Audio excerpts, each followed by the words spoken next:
March of the Penguins, which is this record-breaking documentary, took $77 million in the States, which is second only to Fahrenheit 9/11, although obviously this is better, but most things are better than Fahrenheit 9/11, frankly. Michael Medved, who's somebody of whom I have no respect at all, was quoted.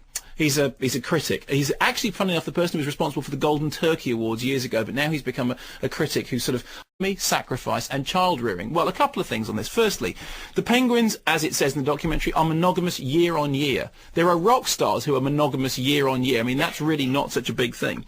The other thing is there are several reports, and I'm sure you've all seen them, of gay penguins in zoos. It's a very, very common thing, apparently. I mean, if you don't believe me, just go onto Google and put in gay penguins. They are as open in their partnerships as human beings are. So there's nothing absolutely straightforward and heterosexual about that.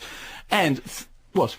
No, it's just this isn't what the film's about, is it? No, it's not. I mean, it's impossible to review the film without reviewing what everyone else is saying about it. No, but what I'm saying is, also, the fact of the matter is there is suffering, there is death, there is, little cute penguins not making it. Okay, so do not be led into thinking that everything's fluffy, everything's nice, everything's lovely, everything's woolly. Although it doesn't have the real hard edges of, for example, some of the Attenborough documentaries that we've seen. It isn't all cuddly. Well, watch David Attenborough's stuff about insects and bugs and find out what wildlife is like. Because if you get the mating process wrong, you might lose your head. And when you asked him about it, he said that he doesn't see divine intervention in this because when you imagine a worm burrowing itself into somebody's eyeball and turning somebody blind, how can you see that as a divine thing? Now, personally, but this is nothing to do with the penguin. No, it is something to do with the penguin on the following basis.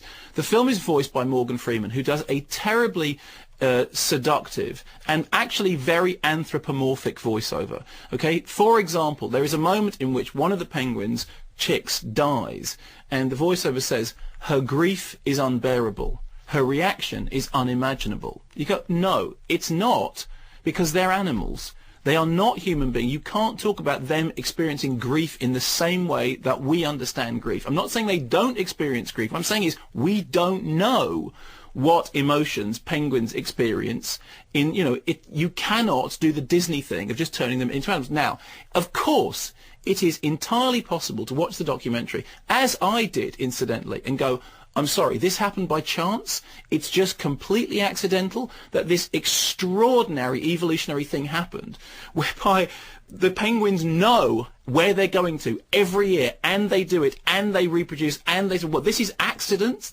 I don't believe that. So I do actually believe in there being some kind of, greater design. However, what I don't believe is that greater design is the kind of thing being waved around by Michael Medved, meaning that in fact it's saying monogamy is good. We must all stay at home and look after each other. It's not as simple as that. So my key point here is it's perfectly possible to look at March of the Penguins and have a religious interpretation of it without falling for all the nonsense, all the rubbish, all the bigotry that's been spouted about it religiously in America. So is it possible it's possible to go and see this film? I mean, basically, I think I wish I'd never heard anything about what the Americans are saying about it. No, it's important, Simon. It is important.